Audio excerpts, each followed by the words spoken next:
Hello everyone, irrigation and water resources engineering subject में आप सभी का स्वागत है। आज हम लोग इरिगेशन कंसेप्ट को आगे और पढ़ेंगे and then we will move on to this crop rotation topic and then we will move on to the water efficiencies. So let us now see here relationship between duty and delta. ये हमने last class में topic discuss किया था and we find out this relationship, that is duty into delta is equal to what 8.64 into B. Okay, so see here what we are now going to discuss, that is the command area. Command area की यदि हम बात करें तो यहाँ पे दो term आपको दिखते मिल रहे होंगे, that is the gross commanded area and the culturable commanded area. यहाँ पे जो पिक्चर है वो आपके लिए बहुत इंपॉर्टेंट है। यहाँ पे कमांड एरिया मतलब क्या हुआ, किसकी बात यहाँ पे हम कर रहे हैं? हम यहाँ पे बात कर रहे हैं इरीगेशन की। And when we talk about the irrigation concept here, irrigation concept, तो इरीगेशन में क्या हो रहा है, जो वाटर है वो कितने एरिया को इरीगेट कर रहा है वो हमारे लिए इंपॉर्टेंट है। अच्छा, यदि मैं बात करूँ कि ये कैचमेंट है, okay, this is the entire catchment, और इस कैचमेंट की कुछ बाउंड्रीज होंगी और ये इसकी बाउंड्रीज हैं। Okay, these are the boundaries. इस बाउंड्रीज की यदि हम बात करें, these are the high points. Okay, जहाँ जहाँ पे माउंटेन है या फिर जहाँ जहाँ पे हाई एरियाज है, वहीं से पानी कहाँ पे आएगा? वहाँ से पानी आएगा वैली में। और इस वैली रीजन में क्या होता है हमेशा? Usually there will be a river that is flowing.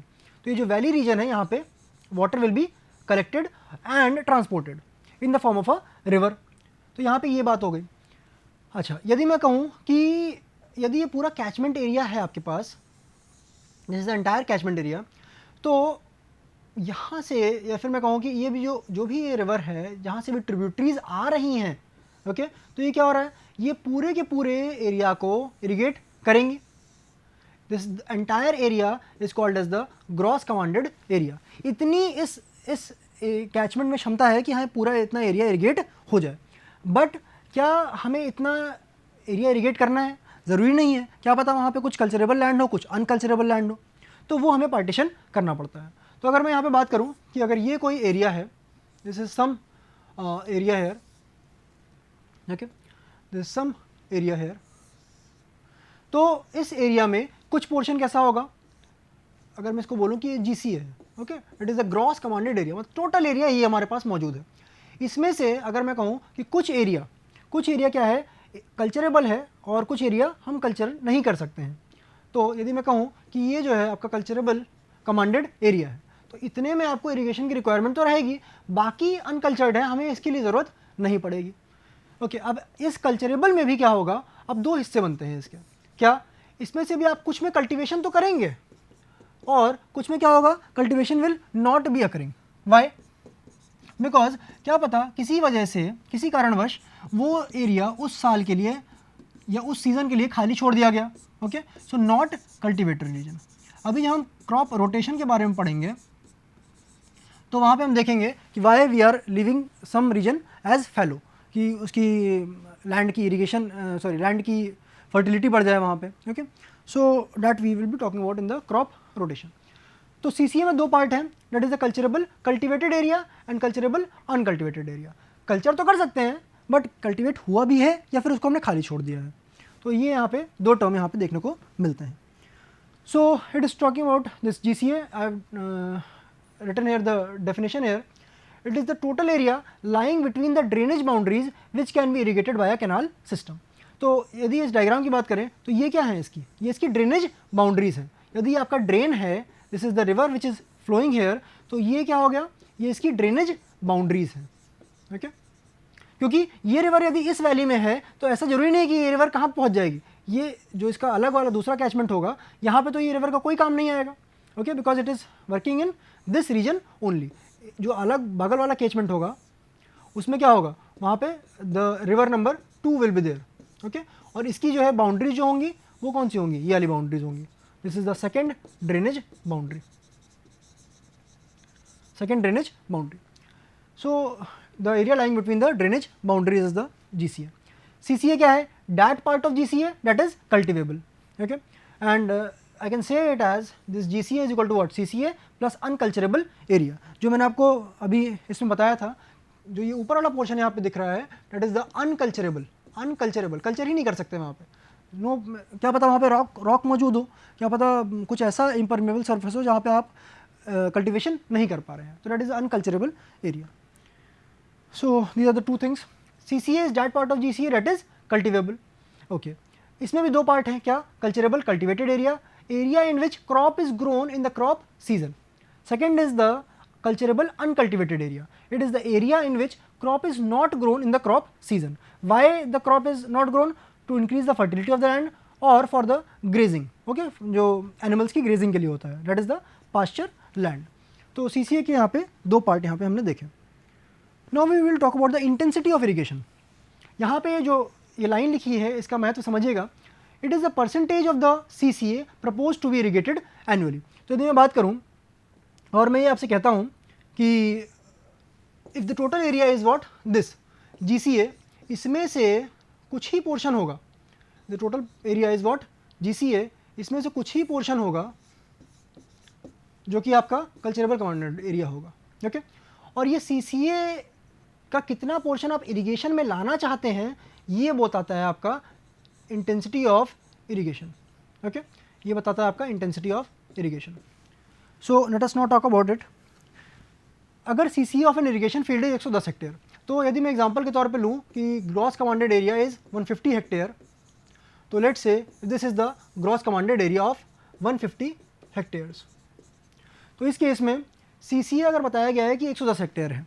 Okay, so let's say कि जो 110 हेक्टेयर वाली ज़मीन है ये, इस पर आपको आप इरिगेशन आपको करना है. आप कल्चर करना चाहें तो कर सकते हैं.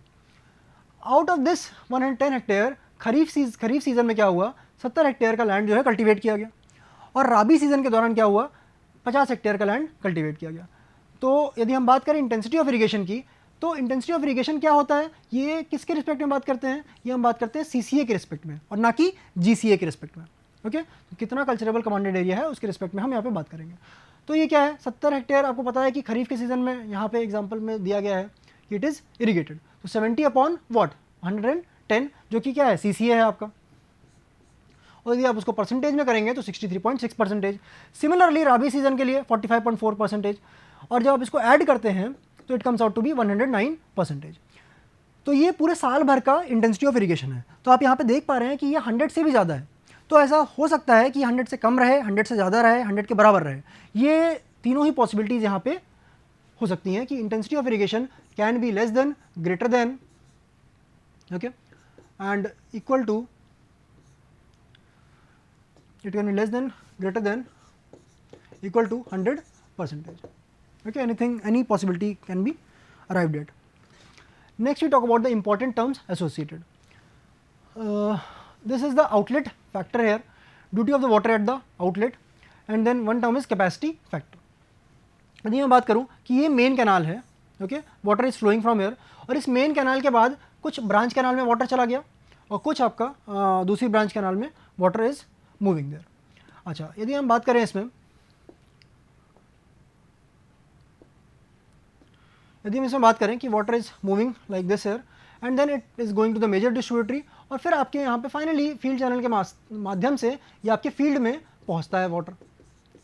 अच्छा, जब फील्ड में पहुँच रहा है तो हर जगह पे हम क्या करते हैं कि मेजर करते हैं कि भाई यहाँ पे, यहाँ से यहाँ पे, okay, at this major distributary region and this portion here, यहाँ पे किस तरीके का कितना यहाँ पे ड्यूटी है, कितना यहाँ पे यदि हम बात करें मेजर करते हैं यदि हम, तो यहाँ पे कितना ज़्यादा वो लैंड को इरिगेट कर लेगा. That is called as the duty of the water at the outlet. Capacity factor की यदि हम बात करें तो it is the ratio of what, mean discharge velocity and the full supply of the canal. तो यहाँ पे ये दो टर्म है.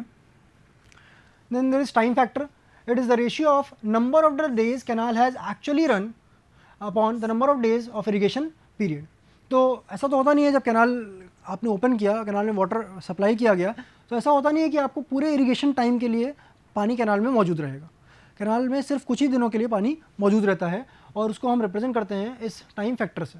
Okay, so number of days canal has actually run upon the number of days of irrigation period. Let us see one numerical here. An irrigation canal has a gross commanded area of 80,000 hectare. तो यहाँ पे देखिएगा, यदि मैं gross commanded area की बात करूँ तो इट इज़ व्हाट 80,000 हेक्टेयर्स. तो पूरा का पूरा एरिया यहाँ पे मौजूद है. Out of which the 85% is culturable irrigable. तो 85% of this area, okay, 85% of this area is only available for you to culture, तो इतने में आप कल्चर कर सकते हैं। ओके, बाकी का जो बचा एरिया है ये आउट ऑफ बाउंड है for irrigation, for the cultivation. Find the discharge required at the head of the canal, तो कितना डिस्चार्ज है at the head of the canal. The data which is given to you is for the kharif season the intensity of irrigation is 30% and duty at the head of the canal is in hectare per cubic is 800. For the rabi season the intensity of irrigation is 60% and duty at the head of the canal is 1700 hectare per cubic. So this is the data that has been given to you. अच्छा, अब एक एक करके हम बात करते हैं। GCA is given to you as 80,000 hectares, उसमें से कुछ पोर्शन जो CCA है that is given to you as what 68,000 hectares, जो कि है 85%। अच्छा, यदि हम बात करें इंटेंसिटी ऑफ इरीगेशन की, तो मैंने आपसे पहले भी कहा कि इंटेंसिटी ऑफ इरीगेशन किसके ऊपर डिपेंडेंट है, ये डिपेंड करता है कि कितना CCA है। Okay, intensity of irrigation dependent upon the कितना CCA है। सो यदि मैं यहाँ पे बात कर रहा हूँ कि intensity of irrigation for the kharif crop is 30%, तो कितना एरिया अंडर कल्टिवेशन है, तो 80,000 में से from 80,000 there is some area it is 68,000 hectares. Okay, इस 68,000 हेक्टेयर्स में से कितना खरीफ के टाइम पे इस्तेमाल हुआ, डेट इज़ द 30%, और ये कितना एरिया है 20,400 हेक्टेयर्स। इसी तरह राबी क्रॉप के लिए यदि हम बात करें तो यहाँ पे 40,800 hectare, 40,800 hectares is being put into cultivation. तो इतना तो ये हो गया कि कितना एरिया कल्टीवेशन में आएगा। फिर हम बात करेंगे अब यहाँ पे डिस्चार्ज की। एक डेटा आपको यहाँ पे दे रखा है पहले से ही, duty at the head of the canal, that is the 800 for this thing kharif crop, and rabi के लिए 1700 हेक्टेयर पर क्यूबिक। एरिया अंडर कल्टिवेशन ये आपने अभी यहाँ पे निकाला था। Okay, in the previous slide that we have discussed कि 20,400 हेक्टेयर है एंड 40,800 हेक्टेयर है। Now water required at the head of the canal to irrigate the land under what, under kharif season या फिर राबी सीजन, सीजन वाइज हम लोग इसको देख रहे होंगे। तो खरीफ सीजन में यदि आप बात करें तो इतने हेक्टेयर की लैंड थी, और कितना आप डिस्चार्ज ड्यूटी दे रहे थे यहाँ पे 800 हेक्टेयर पर क्यूबिक की इसकी ड्यूटी है उस वाटर की। तो the water required will be what, the discharge required will be what 25.5 cubics. और राबी क्रॉप में क्या है 24 क्यूबिक्स की बात हो रही है। Okay, when you calculated it comes out to 24 cubics. अच्छा, एक चीज़ और समझिएगा यहाँ पे, it is what you have to find out the discharge required at the head of the canal. So at least आपको 25.5 क्यूबिक का डिस्चार्ज तो आपको देना ही पड़ेगा। Okay, the higher one. Now let us take one more numerical here. A water course has a culturable commanded area of 1200 hectares. तो यहाँ पे आपको GCA की वैल्यू नहीं दे रखी है, आपको डायरेक्टली यहाँ पे CCA की वैल्यू दे रखी है। तो this is the CCA that is given to you as 1200 hectares. तो यानी इतने एरिया में आप कल्टिवेशन तो कर सकते हैं। Both crop A and B are rabi crop, मतलब एक ही सीजन में दोनों क्रॉप्स ग्रो की जा रही हैं उस फील्ड में, उस पर्टिकुलर फील्ड में। Find the discharge of the water course. Okay, तो यहाँ पे intensity of irrigation crop A के लिए 40% है, क्रॉप B के लिए 35% है। क्रॉप A के लिए कोर पीरियड जो है that is 20 days, core depth जो है that is 10 centimetres. Crop B के लिए यही चीज़ 15 डेज है और 16 सेंटीमीटर्स कोर डेप्थ है। तो यदि हम यहाँ पे बात कर रहे हैं कि दोनों ही राबी क्रॉप्स हैं, यानी कि यदि हम पूरे फील्ड की बात करें तो उसमें एक ही समय पे हम क्रॉप A भी ग्रो कर रहे होंगे और क्रॉप B भी ग्रो कर रहे होंगे। ठीक है, यदि हम बात करें तो जैसे हमने लास्ट क्वेश्चन में देखा था, वहाँ हमने बात करी थी खरीफ सीजन, खरीफ क्रॉप की, और हमने बात करी थी राबी क्रॉप की। तो जितना भी डिस्चार्ज रिक्वायर्ड था that was in their individual seasons. ऐसा नहीं था कि हमें एक ही साथ वो दोनों को ग्रो करना है। यहाँ पे क्या है, दोनों ही राबी क्रॉप्स हैं, तो हमें दोनों की बात हम एक बार में ही कर रहे होंगे। Let us see here again कि CCA तो आपका 1200 हेक्टेयर्स है। Now let us see for the crop A first. Okay, crop A के लिए यहाँ पे कितना है, that is the 40% is the intensity of irrigation. Area under irrigation is what, कितना एरिया अंडर इरीगेशन आप बात करेंगे तो इंटेंसिटी ऑफ इरीगेशन के हिसाब से आप बात करेंगे किसके रिस्पेक्ट में, CCA के रिस्पेक्ट में। तो 0.40 into 1200। Okay, CCA is the 1200 hectares. तो इतना area under irrigation is there. Core period आपको दे रखा है, तो ये डेटा यहाँ पे, ये कोर डेप्थ और कोर पीरियड, ये तीन डेटा आपके पास मौजूद है। आपने यहाँ पे duty of the irrigation water यहाँ पे ये निकाल दिया by using the relation that is the duty into delta is equal to 8.64 into B. So from here you can easily find out the duty of the irrigation water. So this comes out to be 1728 hectare per cumec. और इसके बाद यदि आप निकालना चाहें what is the discharge required, okay, in terms of this cumec, कितना पानी चाहिए होगा, तो that is given by what, कितना एरिया अंडर कल्टिवेशन है, अंडर इरीगेशन है, and then upon the duty, तो this comes out to be 0.278 cumec. तो यहाँ पे हमने क्रॉप ए की बात करी। सिमिलरली यदि हम बात करें क्रॉप बी के लिए, तो आपके पास डेटा जो गिवन है that is the intensity of irrigation here, this is the core period here, core depth here, okay, तो 3 डेटा आपके पास यहाँ पे मौजूद है। क्रॉप बी के लिए इंटेंसिटी ऑफ इरीगेशन है 35%, तो CCA का 35% is coming under cultivation, okay, coming under irrigation, तो that comes out to be what 420 hectares. Core depth core period आपको पता है, okay, so you can easily find out the duty of the irrigation water, this comes out to be what 810 hectares per cumec. इसी तरीके से जब आप discharge की बात करेंगे, what will be the discharge required, तो जितना भी एरिया है अपॉन कितना आपका ड्यूटी ऑफ वाटर है, okay, so this comes out to 0.519 cumec. तो यहाँ पे मैंने आपसे क्या कहा कि राबी क्रॉप्स हैं कौन, ए एंड बी बोथ, तो हमें जो डिस्चार्ज है, जो हमने कहा कि ए के लिए 0.278 है, 0.278 क्यूमिक है, और बी के लिए हमने क्या निकाला अभी 0.519 क्यूमिक है, तो ये दोनों ही डिस्चार्ज एक ही समय पे आपको चाहिए होंगे उस फील्ड में। So you can say that you have to add both the discharges here, okay, you have to add both the discharges. जैसे हमने लास्ट क्वेश्चन में जब देखा था, let's see here just for your understanding, यहाँ पे हमने देखी 25.5 क्यूमिक निकाला और 24 क्यूमिक निकाला, okay. So this water, this discharge was for the kharif season separate and rabi season separately. तो आपको जो, अगर आपका कंट्रोलिंग फैक्टर की यदि आप बात करें, तो कंट्रोलिंग फैक्टर यहाँ पे क्या होगा, ये जो खरीफ वाला क्रॉप है, खरीफ वाला सीजन है, that is the controlling factor, क्योंकि ये डिस्चार्ज ज़्यादा है। तो आप एक सीजन में 25.5 क्यूमिक दे दीजिए और वही आप इसमें भी दे देते हैं यदि राबी वाले में भी, तो भी काम वहाँ पे चल जाएगा। बट यहाँ पे यदि हम बात करें, जो हमने अभी न्यूमेरिकल देखा है, उसमें क्या है, दोनों ही राबी क्रॉप्स हैं ए और बी, तो आपको एक ही सीजन में आपको दोनों ही डिस्चार्ज ऐड करके यहाँ पे देना पड़ेगा। तो so 0.8 cumecs is discharge in the field here, okay. तो यहाँ पे आप क्वेश्चन यदि देखिए, तो यहाँ पे क्या बात करेंगे, find the discharge of the water course, okay. Water course क्या है, जहाँ पे फील्ड पहुँच रहा है, हम अभी डिस्कस करेंगे आगे जब कैनाल इरीगेशन की बात करेंगे।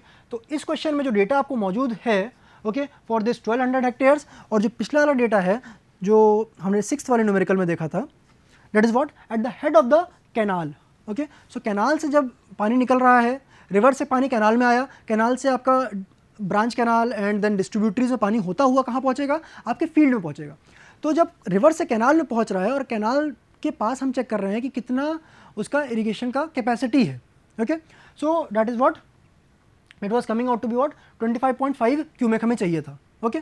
बट जो हमने नेक्स्ट क्वेश्चन देखा, 7th वाला क्वेश्चन अभी देखा हमने, 7th वाले क्वेश्चन में जो आप डेटा देखेंगे वो बहुत ही छोटा सा है। क्यों? क्योंकि ये वाटर कोर्स की बात कर रहा है, और ये वाटर कोर्स कहाँ पे होता है, ये वाटर कोर्स होता है आपके फील्ड में, इन the field,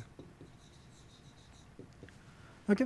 so that is the difference है। यदि हम इसको आगे देखें तो समझेंगे कि कैनाल और फील्ड कोर्स कैसा कैसा पानी वहाँ पे पहुँचता है। We'll see in the canal irrigation part that.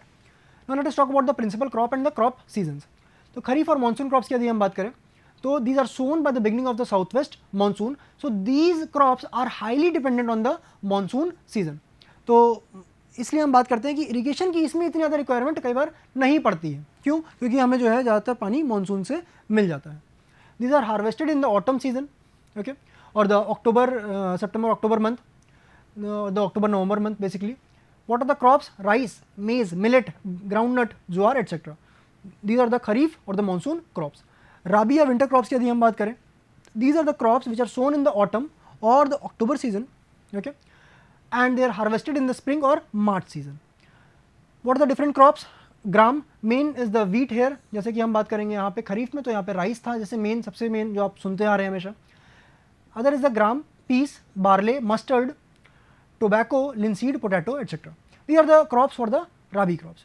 Perennial crops क्या हैं? पेरिनियल क्रॉप्स जिसको साल भर पानी चाहिए होता है, okay. It requires the water throughout the year, that is the sugarcane. अच्छा, यदि हम बात करें कुछ और भी क्रॉप्स होती हैं जिनको पूरे साल भर तो पानी नहीं चाहिए होता है, और उनका सीज़न भी कुछ ऐसा नहीं होता है कि हाँ 4 महीने या 6 महीने का सीज़न हो। उनका सीज़न, जैसे अगर हम बात करें कॉटन की, ओके, तो कॉटन की यदि हम बात करें तो इसका 8 मंथ्स का जेस्टेशन पीरियड है। तो ये 8 मंथ्स लेती हैं from the sowing time to the harvesting time, तो इनके लिए अलग रिक्वायरमेंट है। So these are the major crop divisions here. अब हम बात करते हैं क्रॉप रोटेशन की. ओके तो अगर हम बात कर रहे हैं कि let's say October of certain year, okay let's say 2022 की यदि हम बात करें, okay October of certain year से you move on to the March of 2023 and then you move on to again October 2023 and so on. ये अगर cycle चल रही है तो इसमें आप समझ सकते हैं क्या कि अक्टूबर 2022 से अगर हम बात करें तो यहाँ पे हमने खरीफ क्रॉप हमने यहाँ पे सो की. Okay sorry this rabi crop हमने यहाँ पे सो करी in this portion here. Okay in this then you will be harvesting it in this thing, in this portion here. अच्छा अब हमें क्या करना होता है कि कोई ना कोई सीज़न हम खाली अगर छोड़ दें फॉर सम टाइम पीरियड, अगर हम उसे खाली छोड़ देते हैं तो उससे क्या होगा कि आपके पास लैंड को रिक्लेम करने के लिए अपने न्यूट्रिएंट्स समय मिल जाएगा. तो यदि हम बात करें क्रॉप रोटेशन की यहाँ पे, if only one crop is sown every year on the same field then the soil gradually loses its fertility. So field can be left fallow for a season or a different crop can be planted. तो ये तो आपका एक season हो गया, this is the one season, okay, and this is the second season, okay. तो हम किसी भी एक सीजन में हम यदि उस लैंड को खाली छोड़ देते हैं, it can be left fallow so that, या फिर हम एक चीज़ और कर सकते हैं कि कोई दूसरा क्रॉप लगा दें. क्यों? क्योंकि अगर दो क्रॉप्स की हम बात कर रहे हैं तो एक क्रॉप की कुछ न्यूट्रिएंट रिक्वायरमेंट अलग होगी और दूसरे क्रॉप की कुछ न्यूट्रिएंट रिक्वायरमेंट अलग होगी. तो यदि हम इस तरीके से क्रॉप रोटेशन करते हैं तो सॉइल अपनी फर्टिलिटी रीगेन कर लेता है. Next is this crop diseases. Crop diseases and the pest are checked by the crop rotation. Okay so these can be removed और eliminated. Some are deep rooted crops and some are shallow rooted crops. So they draw their food from different depth. Okay.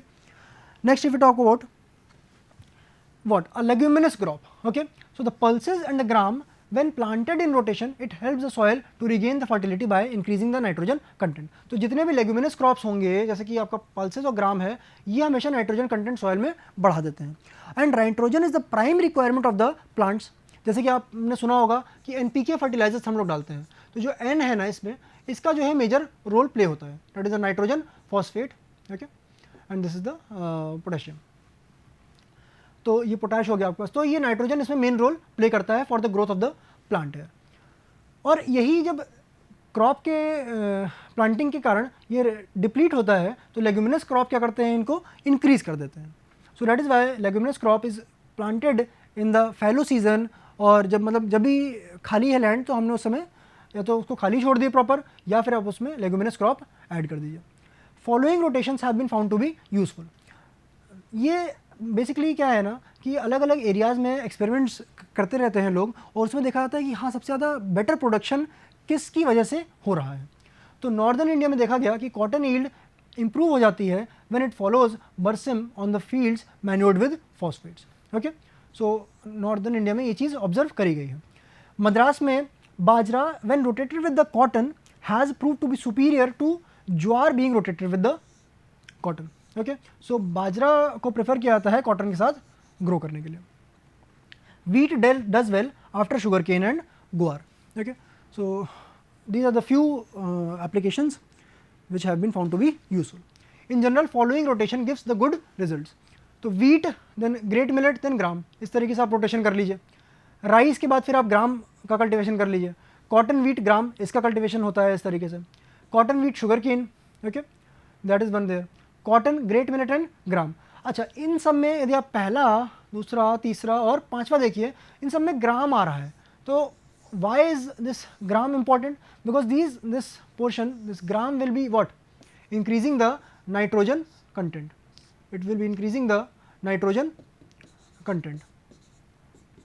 Okay, so these are usually used in rotation. Next, you talk about the irrigation efficiencies. Irrigation efficiency यदि मैं बात करूँ तो not all the water supplied from the reservoir is stored in the root zone. If I say this is the river, okay, this is the river, तो river से यदि canal एक गया, okay, मेन कैनाल अगर मैं कह रहा हूँ कैनाल गया और उस कैनाल से पानी ट्रांसपोर्ट हुआ, okay then there is another canal here, और ये आपका पानी को लेके जा रहा है आपके फील्ड में। ओके, लेट्स से आपके फील्ड में यहाँ पे पानी पहुँचता है। ओके, तो इतने यहाँ इस पॉइंट से जहाँ से स्टार्ट हुआ है पानी, और जब यह आपके फील्ड में पहुँचा है तो यहाँ से यहाँ तक जो पहुँचने में समय लगा है, that is causing the losses in the water. तो not all the water supplied from the reservoir और the river is stored in the root zone. तो लॉसेज तो होते ही होते हैं, पर कितना लॉस हुआ, कितना एफिशिएंसी रहा इरिगेशन का, that is conveyed by different terms. तो यहाँ पे कन्वेंस एफिशिएंसी है, वाटर एप्लीकेशन एफिशिएंसी है, वाटर यूज एफिशिएंसी है, वाटर डिस्ट्रीब्यूशन एफिशिएंसी और स्टोरेज एफिशिएंसी है। So they are represented by different terms C, A, U, D and S। तो eta C, eta A, eta U, eta D and eta S, तो अलग अलग efficiencies हैं। अब हम देखते हैं कि कहाँ कहाँ पे किस किस stage of the water transportation these terms are being used. तो चलिए हम यहाँ पे देखते हैं पहला टर्म यहाँ पे, that is the conveyance efficiency. Conveyance मतलब क्या हुआ, ट्रांसपोर्टेशन। किसका ट्रांसपोर्टेशन, वाटर का, कहाँ से कहाँ तक, ये हम बात करेंगे। तो यदि हम बात कर रहे हैं तो फ्रॉम द रिवर या फिर रिजर्वायर लेट से 100 यूनिट पानी चला। ओके, हमने रिवर से जो ड्रॉ किया पानी वो 100 यूनिट का ड्रॉ किया, बट आखिरी में जो फील्ड तक पानी पहुंचा late say that was what 60 units. तो जो कन्वेंस एफिशिएंसी है दैट विल बी व्हाट 60/100, क्योंकि पानी चला तो था 100 यूनिट का बट पहुंचा कितना 60 यूनिट का फील्ड में। तो that is called as this. यदि आप इसको परसेंटेज में लिखना चाहें तो ये 60% इज द कन्वेंस एफिशिएंसी। तो ये आपका पहला पॉइंट हो गया यहाँ पे। वाटर एप्लीकेशन एफिशिएंसी, इसका यहाँ पे समझिएगा कि water deliver to the farm. अब आपके पास फील्ड में पानी, आपके पास रिवर से चल के पानी कैनाल से होता हुआ कहाँ पहुँचा, आपके फील्ड में पहुँच गया। अब फील्ड में पहुँचने के बाद कितना पानी रूट जोन में स्टोर हुआ, okay, that is called this denoting this water application efficiency. कितना पानी अप्लाई हो गया रूट जोन में। फार्म में लेट से पहुंचा 60 यूनिट्स पानी। ओके, अब 60 यूनिट्स में से लेट से कि 40 यूनिट्स पानी आपका रूट जोन में जाके स्टोर हो गया। तो यानी एफिशिएंसी बहुत अच्छी है। कैसे एफिशिएंसी अच्छी है यहाँ पे, because if you find out this eta a, so it will be equal to what 40 units upon the 60 units. Okay, so if you want to find out the percentage you multiply it by 100। Okay, तो ये आपका 67% यहाँ पे आपको देखने को मिलेगा। तो eta A for the sprinkler irrigation system is 75% approximately, and for the surface irrigation system it should be at least 60%, कि वहाँ पे एफिशिएंसी उतनी रहे। अगर हम आगे बात करें तो that is the water use efficiency. तो दिस वाटर यूज एफिशिएंसी की बात करें तो वाटर फार्म में कितना डिलीवर हुआ और वाटर यूज बेनिफिशियली, मतलब कितना कंजम्पटिव यूज हुआ होगा वाटर का, उसके हिसाब से यदि हम बात करें तो that is called as water used beneficially. Okay, तो यदि 60 यूनिट्स पानी वहाँ पे पहुँचता है तो the water use beneficially is what this thing, let's say it is 40 units. तो उस केस में जो ये वाली एफिशिएंसी होगी that is 40/60। Okay, so that is this efficiency. So इसके बाद की हम एफिशिएंसी नेक्स्ट क्लास में डिस्कस करेंगे, that is the water distribution efficiency. Thank you for today.